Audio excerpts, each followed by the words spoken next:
Hello, dear friends, my lovely audiences. Welcome to my East-West show, Jack Chow with GNE TV under EDI, the beautiful flagship.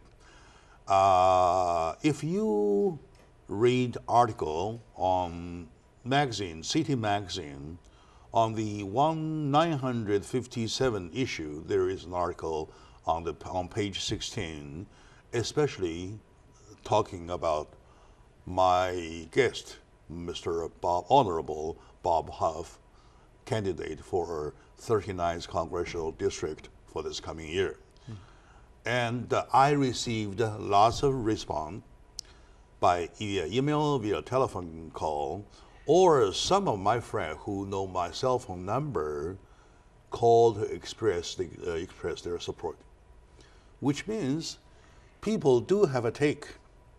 And their take tends to be going that way.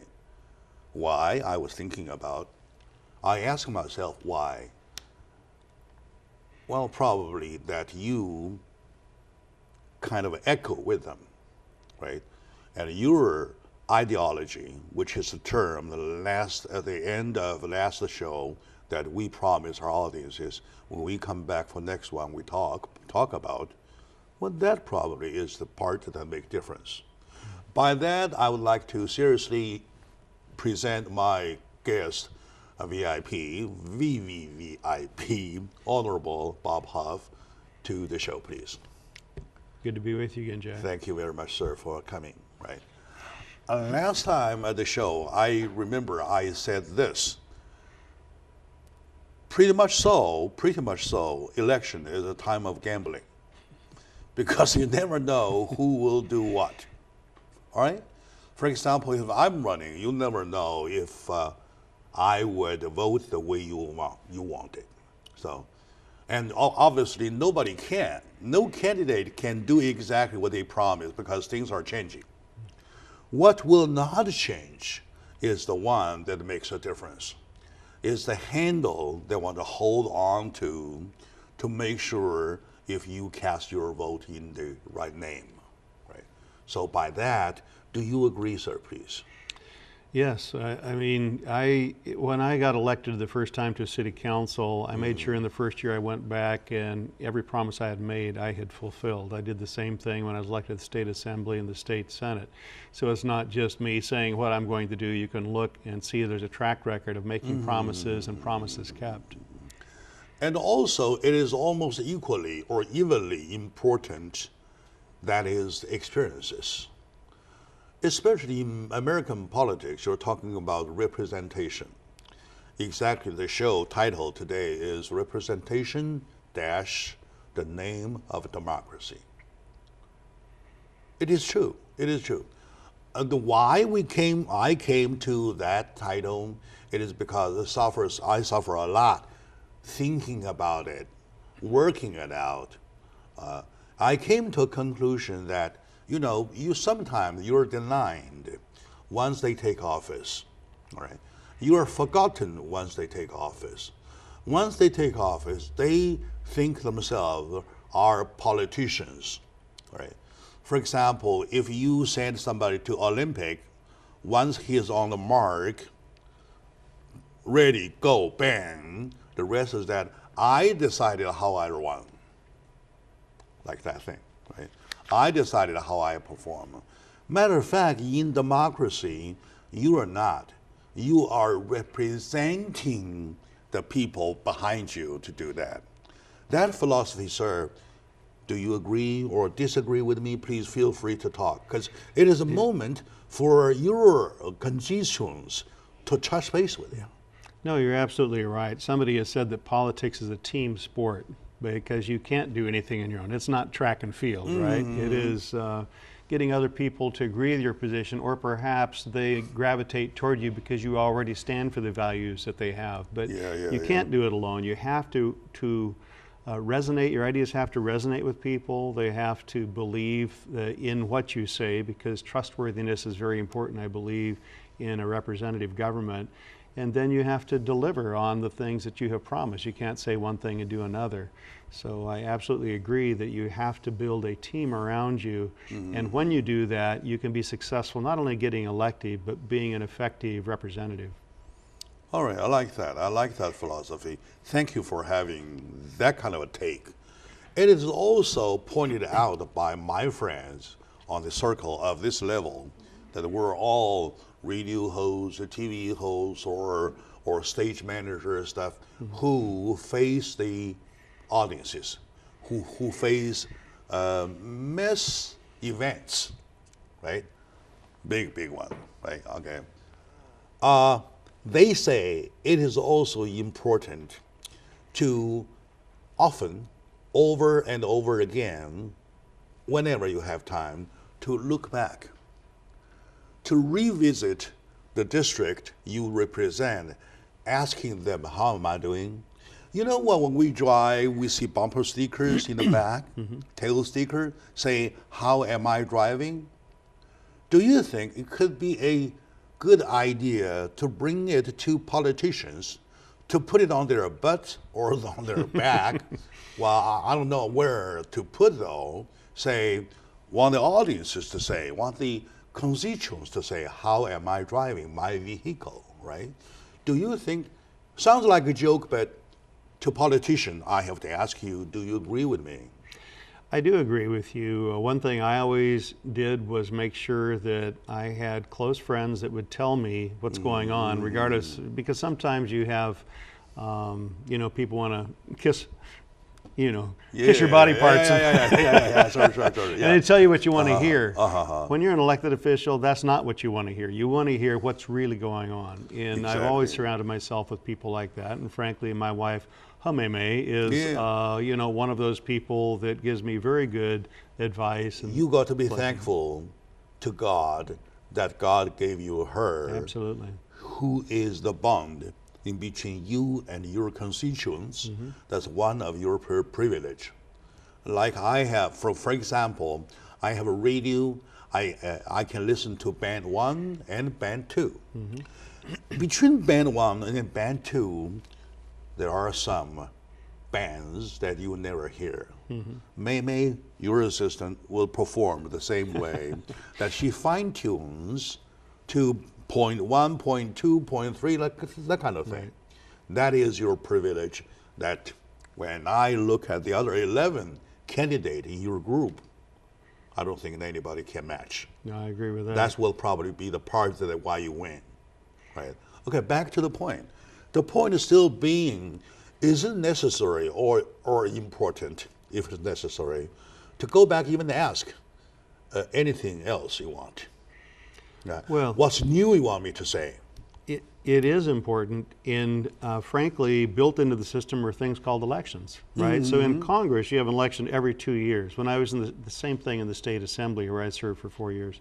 So you're constantly going back, and you're basically saying, this is what I've done, will you trust me for another 2 years? Yeah. In the state Senate, we had 4-year terms. In the U.S. Senate, it's 6-year terms. And those are designed to give a little more flexibility to people. They better not get too far away from their voters, or they're going to get their head handed to them in the next election. You're right. But it was devised as a checks and balance. So one house is a little bit slower to move, but more steady. The other is very reactive to the people, right? But within that, even 2 years is a long period of time. You have to have a core group of people around that you're listening to, or solicit very good feedback from your constituents so that you know what the issues are, because we are representatives. It's not just about who we are, although that's important, but it's, what are the values of the district that they are looking for, either in Sacramento or in this case, Washington, D.C. Exactly. And also, my folks say, lots of my friends know my schedule, that I today will talk to my friend Bob Huff. And those are the questions they ask me to ask. Right? And sometimes when confronted with a head-scratching issue or a bill, you do not know whether to cast yes or no. Do you necessarily look back to your people, hey folks, where do you think I should vote? Do you do that? Or do you think it's necessary to do that? I do think it's necessary, but that isn't always, the best way to make a decision. It's a part of the decision, okay? But I know that I learned when I got an elected office, I usually have a lot more information at my disposal than the average person does. That's why it's important to keep as much communication with the residents that you can, the constituents. But at the end of the day, we're held accountable for it. As they learn more information, are they going to agree with you or not? Because, Jack, on this day you may believe one thing, and tomorrow you learn more. You may believe something differently, right? You're right. So knowledge evolves. Progressive. Correct. Progressive. And so you have to be able to move with that, but in a way that doesn't violate that connection between you and the constituent. I've always tried to make that work. Sometimes people don't like it, They may be a one-issue person. You violated that. They didn't look at the other 80% or 90% that was consistent, and you're always going to have that. But I've tried to make sure that when I'm making decisions where there is no right or wrong answer, that I do so in a way that upholds the trust my constituents have put in me. Very good. I like that. Never mind if I'm asking any hard to answer questions, because I don't bite. I told you I don't bite. But sometimes when I do bite, I bite very heavily. So if you can't stand it, stand it. You can't stand it, you die, or something like that, right? Lots of people are dead in my head. Politically. Okay, now. Should I be talking to the Undertaker now? Maybe you should, right? Anyway, I'm kidding. It is quite necessary to get in touch with your constituents as often as possible. How about another word? I'll rephrase it. What's your take of your availability? The reason I'm asking is that I suffer a lot over the past decades, right? Time of election, you see them all around you, right? At openings or ribbon cuttings or stuff with a big speech, like that kind of thing. Right. And then later, when you call for something, you never get your message answered. You never get them. In the city, local city, I once received a call, say, I have this problem. I called my state council, and I never get a word back, right? And I pick up the phone, I called, and I tried. Never. All of a sudden, I pick up somebody who is so denounced, the most denounced. And she is one. And that very afternoon, I was there, my friend was there, the problem was resolved with the city planning.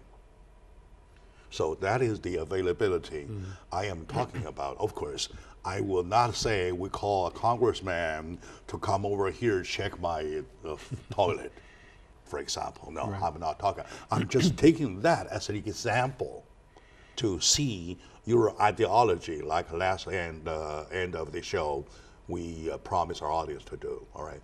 My dear audience is, when we come back, we'll touch the answer of the question. Today, I'm especially honored, and I'm lowered down myself a little bit in a more comfortable way to touch base with my good friend, Honorable Bob Huff, candidate for congressional seat 29 for the Assembly House, for the Representative House, for his reelection. In election, we are really talking about gambling. And yet, we want to hold a handle to gamble while we're gambling. What is the handle? To check with this person's ideology. And next thing to do is to check the person's past. We will do one by one. We'll be right back.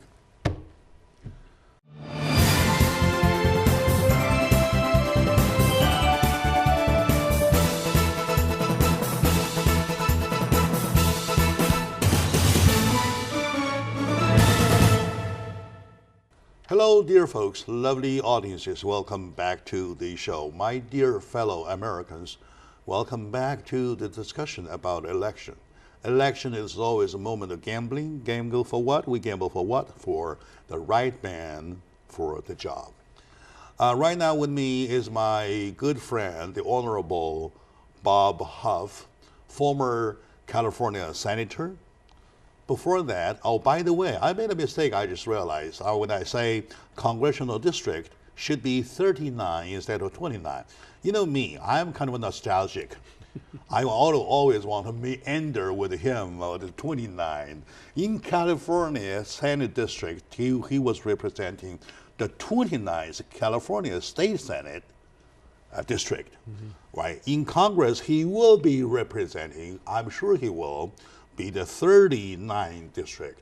Now, of Representative House, there's a little clarification. I'm sorry for the mistake anyway. So we're only human, right? Anyway. Now, with my friend, Honorable Bob Huff, I am doing what we promised our audience the last time to do, to touch base with him on his ideology. By ideology, I had a checklist prepared overnight. And well, we really want to offer our audience a handle to hold on. There are two handles. Handle one is the person's ideology you want to know. Really, really you want to know. Handle two is the person's past, his voting record, his past experiences. That's why when you ride a motorbike, you always have two handles, not one. Right, okay. Now, okay. Back to the issue, right? The question I just laid to you, what would you do, please, about representation, about availability? Well, I think you have to be available. I think you have to, you talked about a situation where people don't get back to you, right? When you're campaigning, yes, you're everywhere. And frankly, yes, it's unsustainable to keep doing that 24 hours a day, 7 days a week. But you have to be available, and that's where staff comes in. Because when you're representing 650,000 people, like a U.S. congressman person does, and when they're back in Washington, D.C., over half the time, it's just physically impossible for them to be there. When they're campaigning, they're around, you know, at least for the first time, because they're not back there. But when you have staff, effective staff, yes. and you set the tone, then the staff yes. is going to be responsive. They are letting the member know what's going on, and they're checking with the member. So it really is running a good operation that respects people, that respects their views, and answers their questions quickly. Exactly. Not only you are determined to do that, but you emphasize on that you shall have good staffers. Absolutely, and I would say that for 12 years in the state legislature, I did. And talking about legislature, that's the other handle of whatever I want to offer my audience is that your past history. My dear lovely audiences, today with me, Mr. Bob Huff, Honorable Bob Huff, I am convinced about what I read about him. He started all the way with Diamond Bar. He was elected the California Assembly, re-elected California Assembly, and then elected California Senate. In the Senate, he was the Republican leader of the Senate House, even at a time when Republicans were very, very minority. And today they are still the minority, and yet he was a second term still doing that as the Senate House Republican leader. In the country, I mean in the state or in the House, whereby you are minority, and the job is very tough. And we realized, because I read a lot of papers, according to Los Angeles Times, their comment, the Time comment, was that Bob Huff is the most moderate Republicans. So for that, do you take that as a comment or brand name of a ideological goal?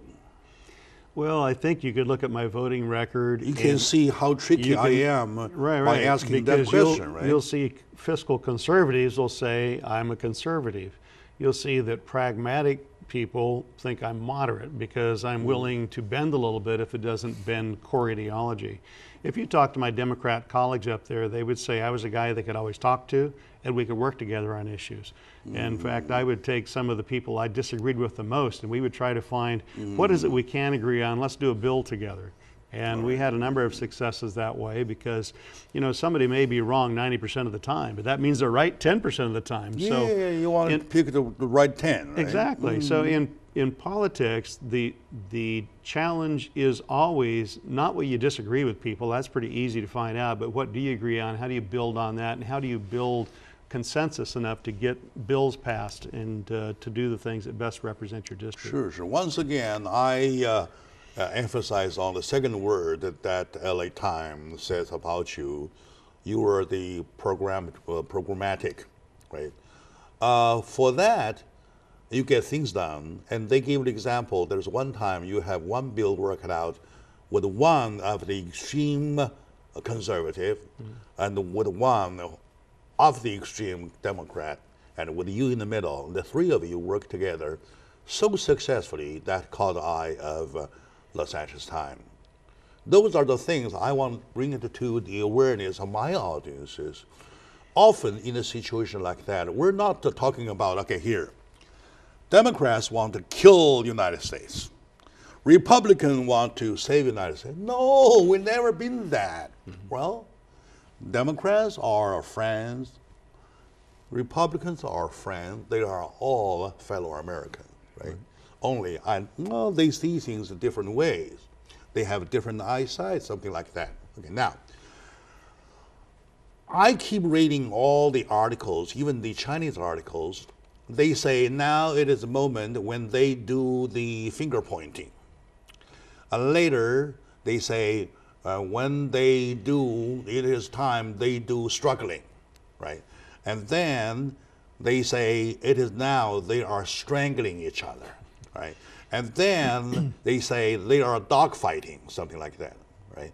And I this morning read an article saying whenever there is a moment they take a respite while dogfighting, well, I want to say da da da da da like that. They started the article with that. Okay, will all the words describe the relationship? Which do you agree, or you agree with none of them all? Well, I think they're all accurate at some point. If you can't fight for your district, you can't fight for your ideals, if you can't get in there and engage, you're not going to be effective. But it's not always about fighting, okay? It's about finding that common ground, but sometimes it is fighting. So it's a little bit of a lot of different skills. And frankly, that's why people get frustrated sometimes with politicians that have been in office a long time. That's why you have to look at them individually. Do they continue to represent the people? And I believe that I have during my time. But that also means I built up skill sets and some relationships so that, when you're in that, if it happens to be a dogfight, you need to be an experienced dogfighter, right? But you also need to be an experienced peacemaker so that you can turn and make the deal that best represents your constituents. All right, good. That's a very profound, because that reminds me of my childhood. My sister and I were kind of the same age, right? And we fight all the time. Whenever there was a time, I'm thinking my dad is on my side. Please, dad on my side, right? And of course, she said the same thing. My dad and my mom, they were always coming between. Stop the fight. Look, that's your brother. Look at her, that's your sister. Why fight? Or something like that. And then, we stop, something like that. Little as easy as a child play like that. That is the politics. And that is also, if you look at the different ways, I would say that's the supreme skills of politician. Do you agree with me, sir? I do, and I look at my own background. I was the youngest of 6 kids, so I could learn by example of my older brothers and sisters. I didn't have to, get my parents irritated all by myself. But I also learned that sometimes just keep your mouth shut, and you can get a lot more done than getting in there, engaging and fighting, right? So very good. So now that we are facing lots of head-scratching issues, they all stick to certain issues, which is not my way. My way is that to check with the person's ideology as the foundation to predict in certain situations what this person will do, right? And for example, last time with the California, there's SBC 5, right? SCA 5. I'm sorry, SCA 5. Right. For that moment, though, if the same thing happens in Congress, where do you stand, sir? Will you be standing? I want my audience to take that as an example and see how Bob Huff, when once in office representing us, what will he do? Something like that. Right? Sure. Okay. So let's take a moment now. When we come back, I'll just, when I do this, I always allow you a moment to think for the break, during the break. I don't want you to jump on answers without preparing yourself, Sure. right? Okay. My lovely audiences, my dear fellow Americans, Los Angeles is a beautiful place. Diamond Bar is a wonderful city that my friend, the Honorable Bob Huff, from Diamond Bar all the way to California Senate, the California Assembly to California Senate. Now he's ready to go to United States Congress, right? And I do believe, because me sitting here for 2 decades doing the media job, looking around, sniffing like a dog, I know where to go for what I like, right? I hate for this example though, but it works that way. So, and he is the one that I decided we want to promote, we want to endorse to make sure that he gets to office. I believe, my audience, you have your own take, exercise your right of democracy to make sure that you are not making the same mistake last time you did. So, stay with us.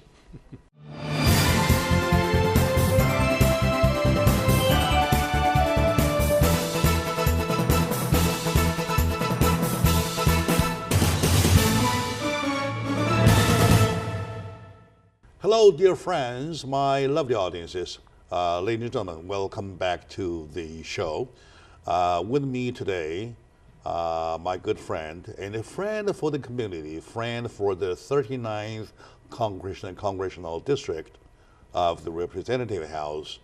My dear friend, Honorable Bob Huff, has been all the way from Diamond Bar, from California Assembly, for California Senate. He stays there as the most moderate Republicans who emphasize to the point that you get job done. Right? What if you win the fight, you did get 0 of the job done, or you lose the fight, you get 0 of the job done. So we don't care, as we constituents, we want a job done. All right, who's right, who's wrong, who wins, who loses, we don't even care. All we want, for example, is the bridge built there, the potholes fixed, something like that. Okay. Now, well, who wins the war, the potholes? We don't care. Something like that. My friend, Honorable Bob Huff, looks to me is the kind of a person, of individual who gets job done.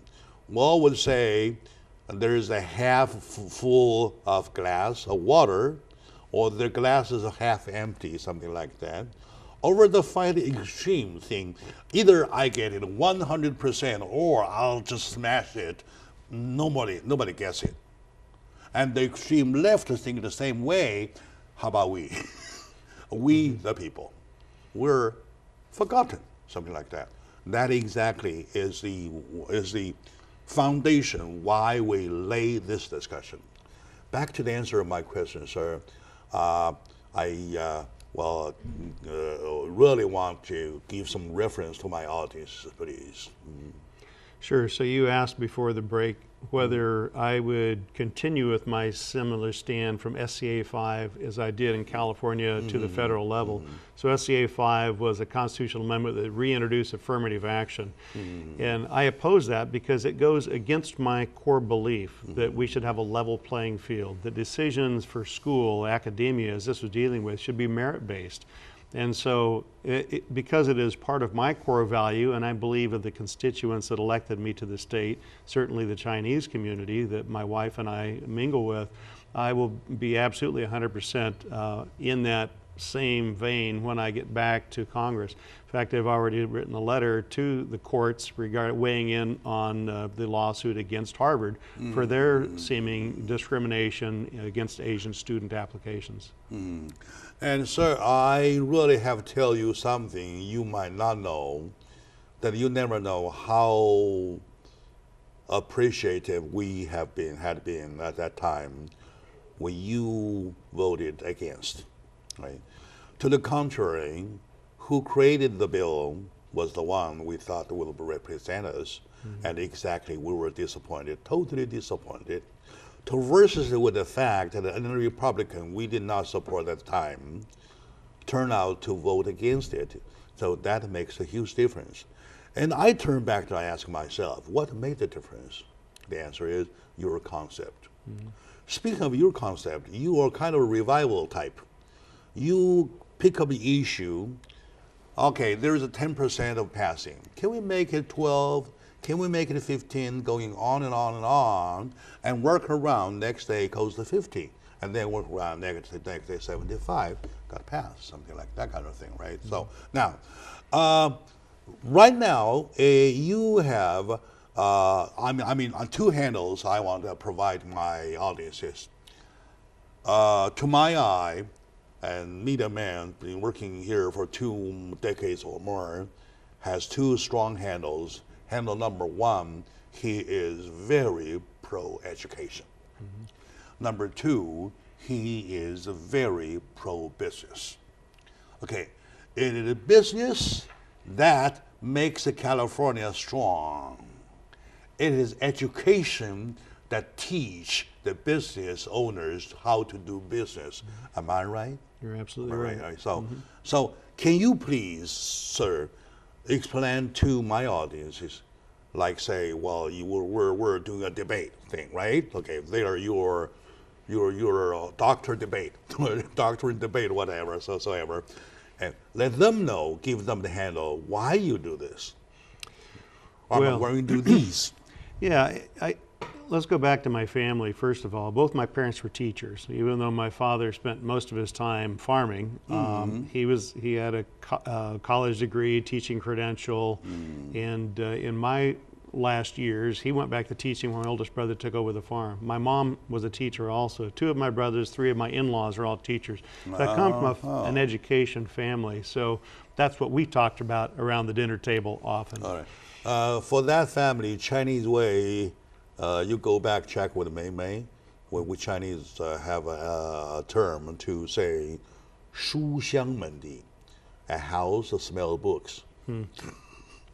Well, and like that, we right? were taught to read, and reading is that gateway to knowledge. The internet has become that now, Yeah, but sure. you still have to read the things that are on the internet. You're right. And so as I was developing my philosophy of life, education was always a part of it. We came from a poor farming community, and the people that did well were the ones that got education. So that has always been part of my core belief and what I push as a legislator as well. And also your proactiveness towards business. That is so important. And by the way, March 1st, we are holding a forum talking about as a state, how California would be proactive to our business owners, to our California small business, which is the backbone of our economy. And Bob Huff is checking his schedule if he would make it. So for that kind of thing, I know it's a small gathering and you still want to get a hand to it. So how important it is in your eye about being, for a politician to be pro-business? Well, I think it's everything. And we talked a little bit about education, and education is about helping equip people to be successful in life. But as they're successful in life, business is a key part of that, because businesses create jobs, businesses are providing services, but they're really the backbone of our economy. And so it is very important to me that as a government official, we have to have some regulations, but we have strangling regulations at both the state and the federal government. So there again, it's set up a loose structure that allows them to thrive is what I believe we should be doing. And you have an education system that helps meet the needs of the workforce. And then we have a society that will be humming along. Our economy will be humming and will be, having the greatness that we've come to expect in the United States. I believe you will miss California. California is your battleground that you got yourself who you are, right? And into the Congress, we want to know that how sure you want to keep the quality that you have always been with when you were in California. People change, people do change, okay? And that's exactly I emphasize on checking your ideology, checking your experiences, what you have done, something like that, and then putting together we offer our audiences with a vehicle with the two handles, right, to direct. So once in Congress, things are changing, right? You're dealing with other 434 of your fellow members, and how are you going to deal with them? And how would your special skills of mingling, how would that work, please? Well, you have to build relationships, and I have a number of relationships from former colleagues that have been in the state legislature and local government that have gone back there, so have a little head start there. But you have to build relationships, and otherwise you're just not going to get things done. So that's the key thing. You have to build relationships at both sides of the aisle. It hadn't been that long ago the Democrats were in charge of Congress. In fact, when Barack Obama came in, he controlled both houses of Congress, you remember. And it started flipping in 2010, and we got it flipped back over, and now you know the Republicans have. So these things change, and that's why you have to develop relationships on both sides. But you always have to have a direct line of communication with constituents, so you're representing them and you're not getting too chummy with these other guys that you have to deal with on a daily basis. Very good, very good. And in the Congress, we really see what we're missing. We are never short of fighters. We have big ones. We have filibusters who can talk about 24 hours. We have no problem with that nature. We do have somebody who can really mingle, because after all, we're all the same fellow Americans. We speak the same language. We share the same democracy. There is no death or life struggle or conflict. All right. With me today, touching base with some basic, which is very solid basic of election, is Honorable Bob Huff, candidate for Congress of the 39th District. So stay with us. We'll be back to put everything together. And we'll also touch about the campaign situation so far in California. And we'll see, we want to come to a conclusion that Bob Huff is the man you needed. So stay with us.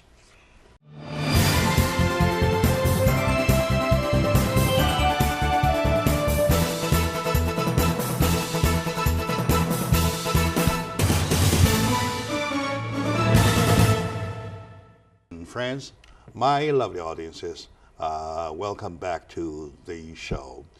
To those of my audience who care about American politics, who has the ability to care about American politics, who has the interest to care about American politics, it is the moment we get serious.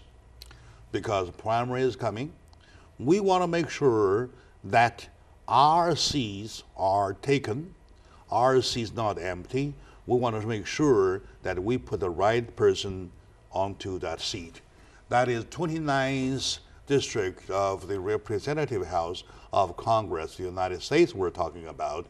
With me is Mr. Honorable Bob Huff, former California Senator. Before that, former California Assemblyman. Before that, Mayor of Diamond Bar. And, well, everything. Here's everything all the way. Running for that seat. And in spite of the fact there are several, when I check about, I do the same thing, check about their ideology, check about the voting record of their experiences, I try to get a whole handle of both. So I decided that we want to do this, to name it Representation, the name of democracy, the show, with the pleasure of Honorable Bob Huff here chatting with me. So altogether, it looks very ready. The other day, I checked with Mei, your campaign manager, that she has some very exciting news about your campaign. You want to share with us a little bit, please? I'm not sure which news she gave you. Oh, she says you're rich. Well, that's news to me, you're right. Oh, yeah, okay. So well, everything's going along well. This is a very short time frame for the campaign, because normally you have 2 years from the end of the last election cycle to when the next election is for Congress, 2 year span. But we really only had 5 months from the point where the incumbent said he wasn't going to run again. So from that standpoint, we're doing very well because I have the best name recognition in the district, and that's something to build on. You know, we're doing our best to raise the money, and I believe we will, necessary to run. Everything is falling in line, but it's very competitive. I mean, there's 14, 15 people that have said they're going to run. So this is not a cakewalk. But, so far on the list, the bigger names, if you put together, there are 12, not that much. Amongst the 12, I'm a man of homework, right? So has anybody who's been a longer time politician, all the way from a mayorship, all the way through Senate of a state? No, there's nobody with my experience, and not even close. I see. So in other words, by experience, you're on top. Exactly. Right. Has anybody been a Republican leader or a Democrat leader or whoever, I mean a House leader for a party who goes across aisles? No. Anybody been doing that? No, you have one that was in the legislature for 2 years as a partisan, another was a nonpartisan office for 8 years, but that's the only elected. And I think there may be a mayor of one of the cities outside of the district, but you don't have to live in the district to run. So there's very limited elected experience as well, and that is important because that's super important. That's the fishbowl of politics, right? You get to see where they're swimming and how. Super important. Yeah. And has anybody in their life, I mean among the 12, made authored bills or made bills pass into laws more than you do? No, nobody more than me. There's a couple that have had that opportunity, but they haven't had much done. Yeah. Has anybody voted against SBC 5? What is it? One of them did, yes. Yeah. One of them did, yeah. So there's 2 of us out of 12 or 15, whatever that number ends up. Yeah. And it is still of very supreme importance that we had to mention that bill because it may come back. Right. And I once even received a call from my dear friend May say that, well, it's only an episode. Next episode might come in. So, and I'm pretty sure in California, of course, once California is over, it's over. Now, I mean, in the House, in the Representative House, the same thing might show up. Right. Right now, people are extremely confused between what is true equality. They are mystified even by word games, right? Do you think you want to make some difference in that way, please? Well, I think equality is equality, right? So what you find many different ways that people are trying to nip around the edges and change it, such as AB 1726, which was going to take the Asian vote and stratify it, right? So there are actually some Asian communities that are more equal than other Asian communities, and that's how they would quantify it, is to start splitting it out. And I believe equal is equal, so don't play games with this. And when we start playing games, somebody's going to be on the losing end, and that's not being equal or merit-based. And it will still hack with the education line for their capability of picking the elites, which is society built upon, right? So you will still be able to fight for that. Absolutely. Okay. You know, and I feel that we do need to try to help those in poverty break the cycle of poverty, and education is a great way to do that. But you do that by beefing up your K through 12 system and by having scholarships to help those that are admitted on merit be able to afford the education that they can have access to. All right, very good. Now we put them together in the situation when your fellow candidates, when experiences are compared, when credits are compared, when other aspects are all compared, how confident are you about yourself? Please. I'm very confident about myself. I wouldn't be doing this. The amount of work necessary to run for Congress, I can't even describe it. The closest thing I come to is like finals week all the time. You just don't have any if you do anything other than focus on the campaign, you feel guilty because you know there's so much work to do. But having said that, I feel confident. The caveat to that is we have to get our message out. To get our message out, come and talk to people like you. We go and we talk to neighbors. We go to small groups like the business group that you described. And at the end of the day, we have to raise money to get our message out on the internet, in the mail, over the radio, on the TV, however it is, to communicate to people. Because I can be absolutely the best candidate there is, and I believe I am. If people don't know that, then they're not going to vote for me. So that's what a campaign is about, and that's what my wife Mamie and I are focused on. And also there's another aspect I really want to pinpoint, that amongst all the 12, all the other 11, nobody has a campaign manager like Mamie is. Absolutely. Well, she is so wonderful. She knows lots of people around here. Oh, by the way, speaking of my audience, they are the best Chinese Americans that to my eye. Of course, I have native-born American audiences, and I have immigrant American audiences, and among them, whoever gets educated to a point that they care about United States politics, so they will like the way you do things. Right? We Chinese Americans are still adopt the Chinese philosophy. Chinese philosophy, you know Chinese zhongyong, to choose to the middle, is our profound education. We were taught ever since a child to go zhongyong, never go too much left, never go too much right. If you check with Mamie, she will tell you that's the best value. The Chinese Americans tend to have that kind of philosophy of zhongyong, right? And for that, when we match that zhongyong position with how LA Times recommends to define you as the most modest, I would say they have resemblances to each other, right? And how do you want at this moment to let your audiences support and how they can, your website and everything. Of course, I know that the will appear on the screen. They can see it. I want you to say it, call upon them. And if there's any promise you want to do, feel free, please.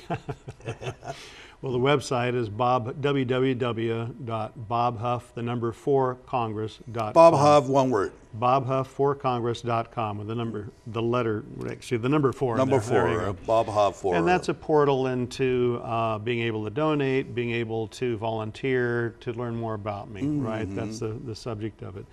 But, you know, I promise to be who I have been. I'm not going to be something different. I'm going to be the steady person I've always been, fighting for the community, fighting for my constituents, make sure our families keep the rights that they should have, that our kids could get into the college that they have worked hard to get into. Everything that I've stood for, I continue to stand for. I'm not reinventing myself because I'm running for Congress. Very good, very good. Oh, some people shape themselves to Congress. Like say there is a...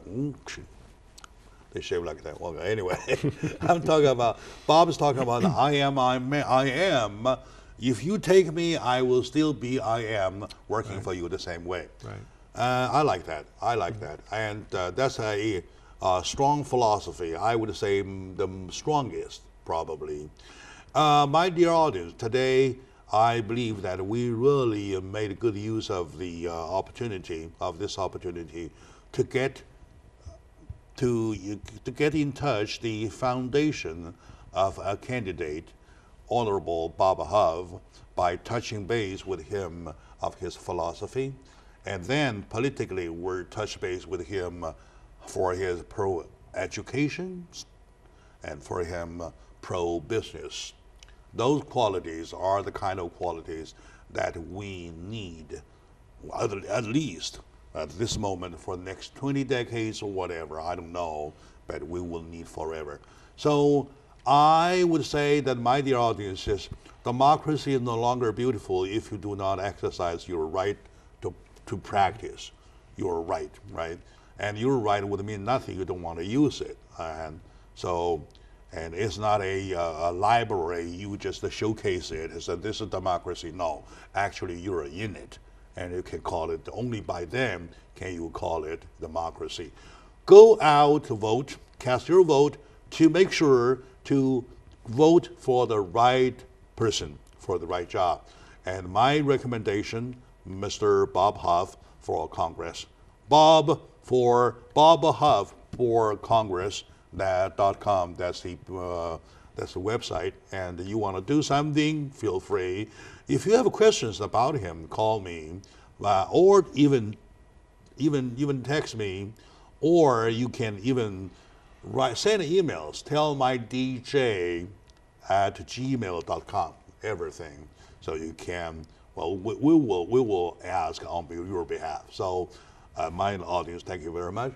And to my dear friend, Honorable Bob, thank you very much for coming in. I know you have a busy schedule, and thank you for sharing. Especially thank you for showing up, right, in an open way. It's great to be back with you, Jack. Right, good. Take care. Thanks.